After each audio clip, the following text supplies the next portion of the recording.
High लेभलको daily target दिने, त्यसलाई पूरा गर्नको लागि हरप्रयास कोसिस गर्ने, यो भिडको जस्तो सानो सानो सोच नलिने, आफ्नो सोच एकदम ठूलो राख्ने।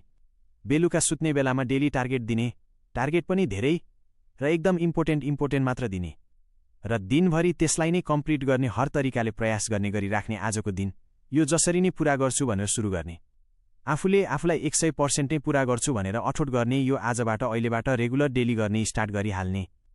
यो भिड जस्तो म अलिकति पनि सोच्दिनँ, अलिकति पनि गर्दिनँ। म दैनिक आफूले बेस्ट दिने कुरामा काम गरिराख्छु।